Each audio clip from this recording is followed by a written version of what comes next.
Do you think February is too soon to start a garden? Well, think again, because I'm going to share with you 32 veggies that you can plant today to set your garden up for success. I'm located in Central Florida in Zone 9B, but this video is going to be for all of my southern growers or warm climate growers. That's going to be all the way from like your Zone 8 to 11. These are climates that typically have mild winters and very, very hot summers. So we have to take that into account when we're growing, which is why we might be starting some things in February when the rest of the country is still cozy up by a fire with snow stalling outside.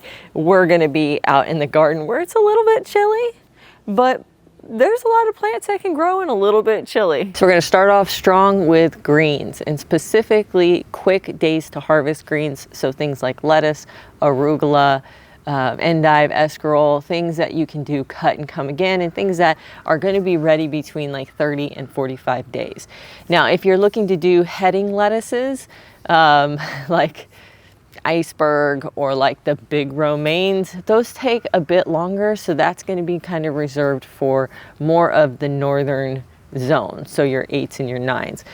10s and 11s, you guys can still grow lettuce right now, as long as your temperatures during the days are not hitting into the 90s and your nighttime temperatures are still staying in that 69 or less degrees. You can still grow your cool season crop, and so you're still at a good time to be growing these, but we're going for the quick days to harvest because yes, it's February, but March gets warm and April gets even warmer, and we have to be thinking about what we need to plant or where that plant's going to be when we're going to be harvesting it. You also would benefit from going with heat tolerant varieties. What I have here is Salanova. I really love it. It's from Johnny Seed, and it is probably one of the most heat tolerant lettuces I've ever grown. There are a lot of heirlooms and stuff that you can grow that are known to be heat tolerant, like the Paris Island romaine. There's like oak leaves and stuff like that, but this guy, I have seen it go all the way to May here where I live, and May is hot in Florida and I have seen it go all the way, but you're gonna start having trouble with trying to get it to germinate if you're waiting too long to plant it. That's why I say plant it now all throughout February, and you can be harvesting from this until the plant bolt, gives up, or just starts to taste kind of nasty. The next greens that you can grow is going to be kale, collards, chard, and mustard. Okay, all of those guys, they're a bit bigger of a plant. They take a little bit longer, but the cool thing about most of these is they tend to be more heat tolerant than your regular lettuces. So even though they might still be small, when our warm temperatures come around, a lot of these guys will live and continue to live through the entire year, through summer, believe it or not, especially things like collards and Swiss chard. Kale will live through it. Just certain types, real heat resistant ones like lacinato or red Russian, those do really well. But like your Georgia Southern collards, they're gonna do really well. Your Swiss chards, they're all gonna do really well. Mustards will start to bolt towards as you get closer to summer, but you should still get like a lot of really good harvest from them because they are so heat tolerant.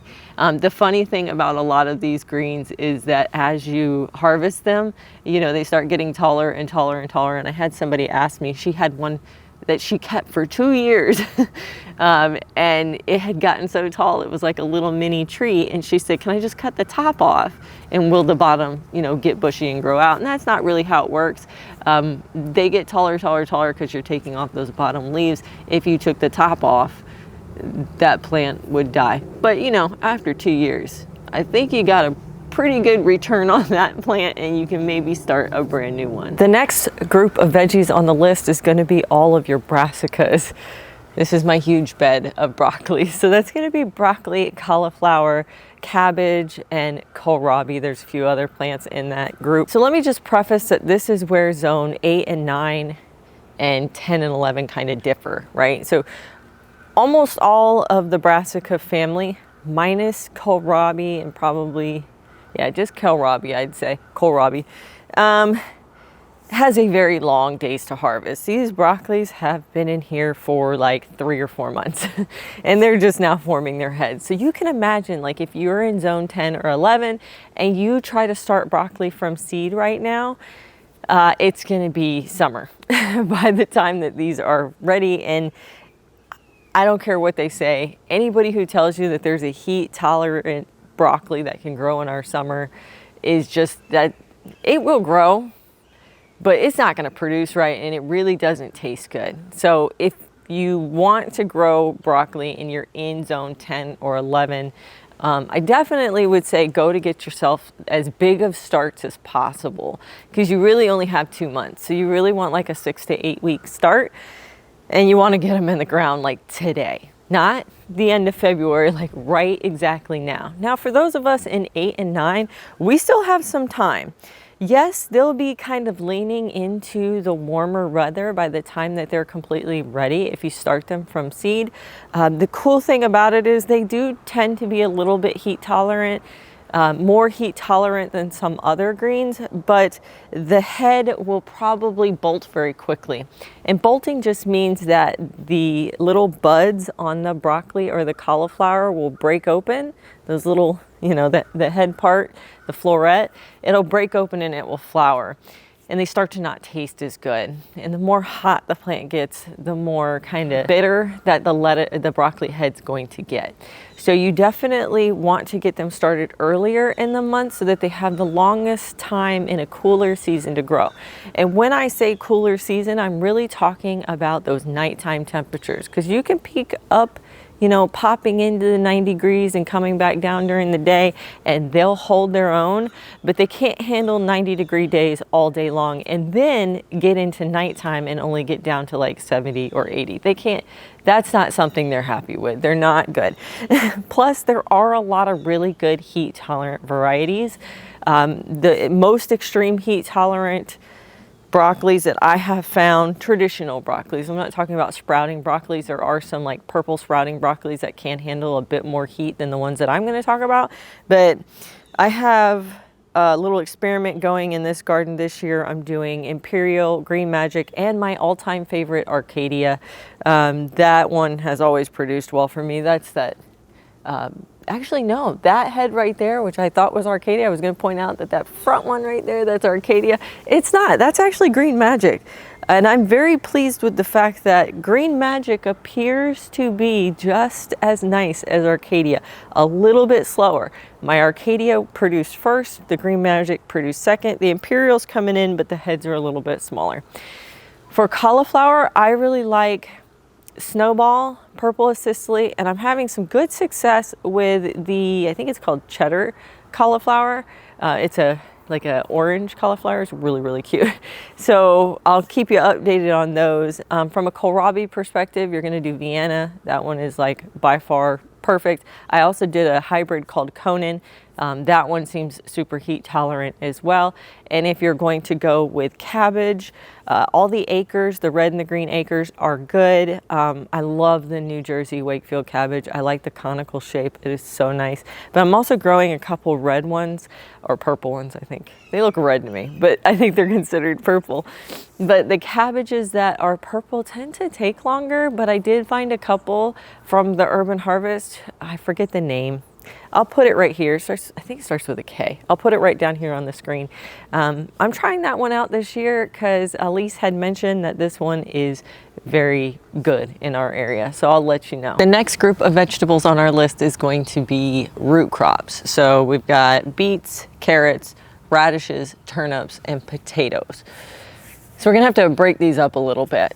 So for all zones, radishes are still good. They're kind of like lettuce because radishes grow very quickly, almost too quickly, so quickly that I had to pull all mine out because they got too big and they were not really edible at that point anymore. So they're really fast. I'm talking 30, 45 days, you're pulling radishes. They're quick, quick, quick. So you can still get those in. Turnips take a little bit longer, but they definitely still have some room, you know, like 60 or so days, 60, 70 days. So those are still good to go. Carrots take longer, but I find that carrots, especially the Coroto type of carrot, has a much more heat tolerant ability. But remember that carrots, once that temperature gets above like the 80-degree mark during the day, the root development seriously starts to slow down. So your best bet if you're going to do carrots is to get them started ASAP and to get them mulched really well. Super heavy mulch, or grow like me right here where I densely plant, and the tops of the carrots kind of keep the soil underneath cooler longer, so that way you can get a long enough harvest, but also keep expectations level, because you may not get the largest carrots. The largest carrots come from the ones that you grow from the back in, you know, fall. Like I planted these in October. These guys are going to be my biggest carrots, but I do want another round of them that I can pull as I get closer into the summer months, so like the May months. So I'll probably do another round, but I just have to have that healthy expectation that they're not going to be as big as this fall set of carrots are going to be. Beets are cool weather. I haven't found them to be particularly heat tolerant in any way, shape, or form. They are more for winter. I also have found that they are kind of slow growers. So this is mainly one for our zone 8 and 9 group. You can still plant those. I would definitely give them some nitrogen. I know there's gonna be so many people coming after me because they're like, don't give nitrogen to beet plants, but I have grown them for years now. I have struggled with them for years.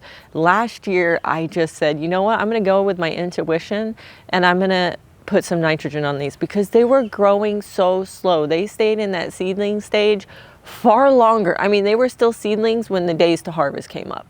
I mean, they should have had whole roots at that point, and they were just tiny little baby seedlings limping along for months. And I was like, it just screams to me that they need more nitrogen. And so I gave them some Alaska's fish fertilizer, and yeah, within a couple of weeks, those things got huge and bushy. And once the tops of them got huge and bushy, they produced huge roots. And I was just like, everyone tells you not to use nitrogen, but it worked for me. Now my beds are really heavy organic material in here. I've had soil tests done, and they, you know, come in pretty high on the phosphorus and the potassium. So it's not necessary that was my problem. I knew that. I knew that it had to have been nitrogen because I live in Florida where it rains a lot and the nitrogen just kind of seeps out of our soil so quickly. So if you're having the same kind of problem with your beets, or if you have beets in the ground right now and they're just not really coming along, try giving them some liquid nitrogen fertilizer. I like Alaska's fish fertilizer because the nitrogen ratio is a 5:1:1, I believe. So that 5 number being the nitrogen ratio, being the highest. That works for me. Do it for 1 to 2 weeks and watch to see how they do. Now for those in 10 and 11, these are probably off your list at this point. Potatoes though, potatoes for my 10 and 11 zones, that's, you know, super south, like South Florida group. Yeah, you could get those potatoes in right now. Get them in right now.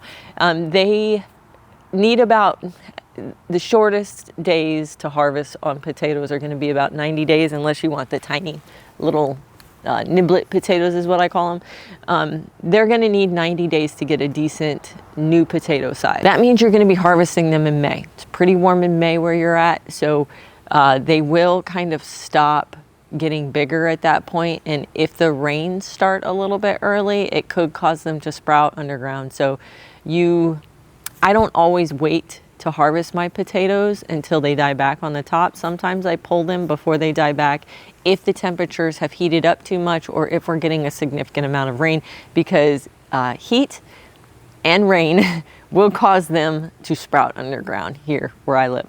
Now, if you're in the 8 or 9 range, maybe wait till, yeah, I don't even think you need to wait, actually. Now that I think about it, you could just put them in the ground now because they can handle cold weather. They actually like cooler weather. They don't like freezing weather. So if you're in that 8A range, you might wait a couple more weeks. What you're looking for is where you're not getting into freezing temperatures and snow every day. You don't want that. It's okay if it drops into like the mid 20s or low 30s. That's okay. It's going to take them 2 or 3 weeks to pop up from underground anyway. So you got like a 2 or 3 week lead time, but you don't want them in the ground when you're having frost and freezes. So you kind of want to get past the point where you're having those troubles. And we're almost there. In 2 to 3 weeks for me, I'm gonna be in my last frost date. But if you're in zone 8, you might have maybe 4 or 5 more weeks until that occurs. So maybe wait a couple more weeks mid-month before you put your potatoes in. Now let's talk about peas. There's 2 different kind of peas we're gonna be talking about. So the first one's gonna be English peas. This is your shelling and your snap and your snow peas. 8 and 9, zone 8 and 9, you guys can still plant these. We still have time. They grow pretty quickly, and so they'll be fine. As long as they're like full grown, by the time we hit some warm temperatures, they'll be great. And they can handle some cold as well. They're kind of like the potatoes.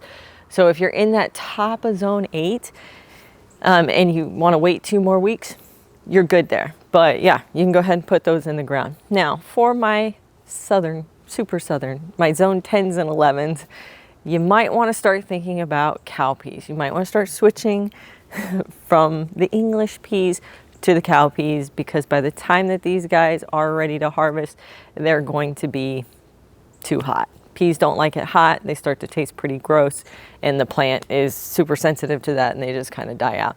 So yes, I know it's crazy. We're already talking about the summer plants. I just talked about cowpeas. That's for you guys, 10 and 11. No judgment, please. I know these look terrible, but these are tomatoes. We're gonna talk about warm season crops. So for everyone from 8 to 11, you guys can be planting warm season crops. That's gonna be tomatillos, eggplants, tomatoes, and peppers. For those in the northern climates, you're going to be starting them in trays, and you're gonna keep them warm and protected. Greenhouses, inside your house, you just need to keep them covered and warm during this time. For those in the southern ones, y'all can be starting these in trays outside. You could try starting them directly in the ground. Like, it is warm enough where you are that they'll be fine. These plants take a long time, a really, really long time, but thankfully they like warm temperatures. So they're gonna be starting out a little cold. It might take them, 7 to 12 days to germinate, because it is a little bit cooler at night, but then they're gonna pop up. And then the little seedling stage is going to go on for about 6 weeks. You can transplant them out at that point if you started them in trays, which is going to put you right at a perfect time for your last frost date. And then they're going to grow all the way till the heat kills them. And usually for us, heat kills our tomatoes. Well, it doesn't necessarily kill them, right? I've had tomatoes live through the summer. What actually happens is that the heat, anything above like 90 degrees, 85 to 90 degrees with 70s at night, the tomatoes will stop flowering, or they will flower and the flowers will just kind of break off and fall. If you've ever seen this, they just break off and fall. It means they're not pollinated. And the reason that they're not pollinated is from the heat, and the humidity kind of seizes up that flower, and it kind of basically just says, yeah, I'm not going to pollinate. It's too hot. And so they won't flower anymore. So you might have like a big, beautiful bushy plant, but you won't get tomatoes.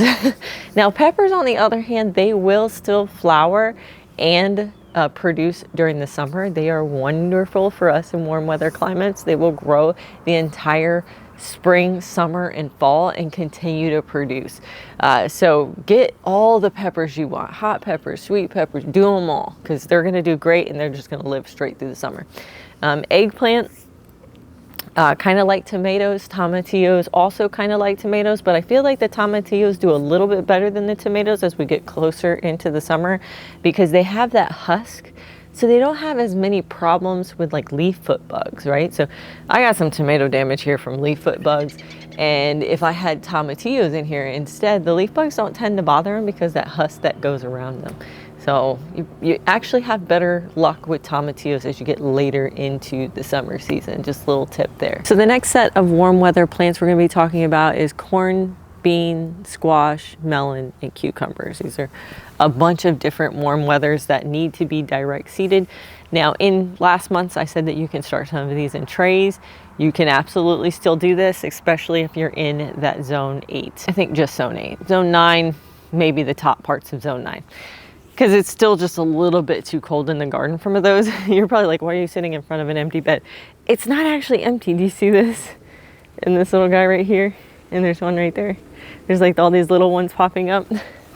Those are beans. I didn't plant them. I had planted beans in this bed before, and then I went on my vacation, and when I came back, I forgot that they were here, and they had already completely dried out, and the dead plants were like this material. And I was just like, oh, I don't remember what that was. And then I started noticing that there's beans. Look here. There's like a little bean. Look at that. Yep. Just beans in the bed, and they're volunteering. So this has unofficially become my bean bed. I didn't even think about it. But these are dried beans, and they dried and they dropped, and they're everywhere. Like I can see little sprouts everywhere. It's a little early for me. I'd probably wait till mid-February because my last frost date is February 18th. So, there is a possibility that a frost could come through and take these guys out, but I'll cover them if that happens. They're a little bit more sensitive. So for my 8s and 9s, the corns, the beans, the squashes, the cucumbers, and the melons, start them in trays. That's going to be your best bet for just a couple more weeks. But if you can wait for a couple more weeks, then you can start them in the ground. 2 weeks for the 9s, probably about 4 weeks for the 8s. Now, zone 10, 11, guys, start them now. You're good. Y'all don't ever get frost anyway. You could, be growing them through the winter anyway. So get them going now because while they love warmth, they don't like the pest pressure. A lot of these guys have significant issues with pest pressure and with the humidity. I'm thinking cucumbers, melons, and squashes. Specifically cucumbers, man. Cucumbers are so tough. You have to get the timing perfect with these guys. They don't like the pests because you get the pickle worms burrowing into the freaking cucumbers. Drives me mad. You get the disease from all the rains and the fungal spores and then it just kills the plant. Or you get the heat and it just like wilts during the day, and then it acts like it's okay at night, and then it wilts during the day, and then the health of the plant just gets really rough. So you want to get these started as soon as possible. That's why I actually most of the time start them in trays a little bit ahead of time. Even though they're going to have trouble being transplanted, if I can just get a few of them to transplant well, I can get a good cucumber harvest before all the bad things start happening to them. Same goes for squash. Although squash tends to be a little bit more resistant, there are varieties of squash out there that are really good for our environment, and they can withstand some of like the powdery mildew and stuff like that.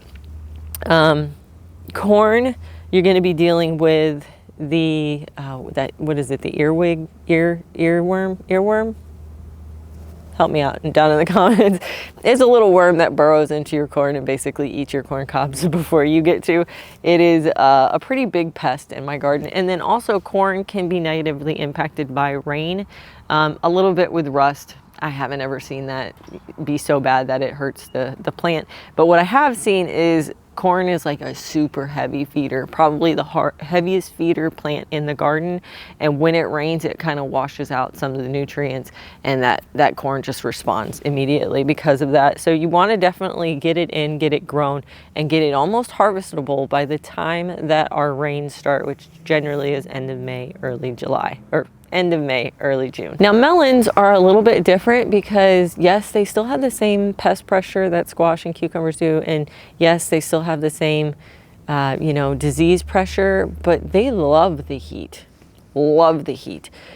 So if you can grow them up a trellis, you're going to have the best luck with them going further into the summer, and with the least amount of disease attracted to them because they're up, trellised up. They're not going to get hit by sprinklers. If it does rain, they dry out easier because they're not like, on the ground, like touching each other. It gets more airflow. As far as, the pests are still a problem. Pickle worms love watermelon just as much as they love cucumbers. But cantaloupes don't tend to have that much problems because the outer edge of the skin is more rougher and they don't like to eat through that. So there's a few things that you can do, right? The first thing I would definitely do if you're going to be doing watermelons and they're leading into the warmer temperatures is get on a disease spraying routine. Like as I go into summer, I am spraying those plants that are prone to powdery mildew with hydrogen peroxide and water. 10 tablespoons hydrogen peroxide to 1 gallon of water. The other thing I'm doing is I start spraying spinicide. You can also use BT. They're kind of similar in the way that they work. That's going to get rid of the pickle worm. If you're not into that, even though it is organic, it's a naturally occurring bacteria, but if you're not into doing that, you need to net your stuff. So you need to put insect netting over so that the moths that come in and drop those little evil creatures off will not be able to get to the plant. The downside of netting it is you're going to have to hand pollinate. So we're going to get into all of that as we move further into the season. So you're going to want to get them into the ground as soon as possible. What I do is I look up my last frost date. You can see it in the Farmer's Almanac. Dave's Garden, I think, has it as well. Look that date up. Mine is February 18th this year. Let me just talk about that for a second, because I was shocked. My frost date has been March 15th for years, as long as I can remember living here. It's been March 15th. I looked it up this year. It's February 18th, a solid month ahead of time. So I don't know what happened. Do you guys know? What is that about? I don't think it's a zone change, because the same thing happened last year. I don't know what that is. Anyway, they've adjusted it. So if you haven't looked up your frost date in a while, go back and look at your frost date, and make sure that you have the right date, because I've been sitting here talking, February or March 15th for weeks now, and it's February 18th. Anyway, so when February 8th comes, 10 days before my last frost date, I will look at the temperature on the weather app, and I will look at the 10-day forecast. And if it is not showing anything close, I will start them on the 8th. You can do that. You can start them even earlier than your last frost date, up to 10 days based on the 10-day forecast, because it's pretty good. 10-day forecast is, if it's borderline, if it's like, oh, you're going to hit into like 30 degrees, yeah, I probably wouldn't do it. I'd probably wait till that temperature that time frame gets a little bit closer. But if you look at it and it's showing all 40s at night, yeah, I go ahead and put them in. Do you see this crazy thing right next to me? That's sweet potato vines. They are not happy. They're not looking good. They do not like cold weather. And we've been getting into the 40s at night. They're not about it, but they are still alive. The vines are still producing.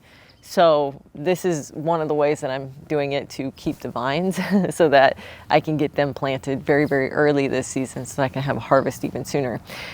And the reason why we're talking about sweet potato vines is for my zone 10s and 11 guys. It's time to start thinking of the summer plants.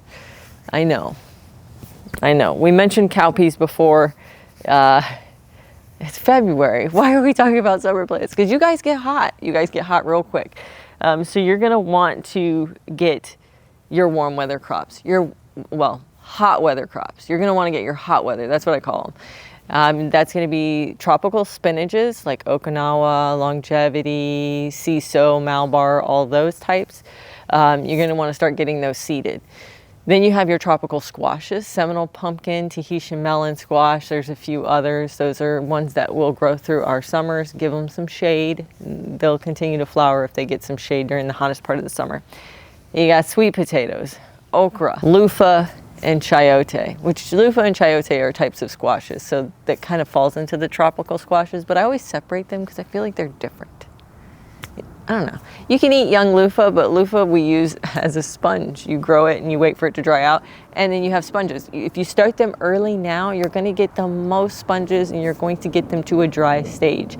They take a very long time to grow, And so if you're in the 8 or 9 group, you may want to consider starting those in trays, but you can wait a little bit longer. They have a long growing season, but they'll still be ready in time if you wait a few more weeks before you start them. And then chayote, that's for the southern growers.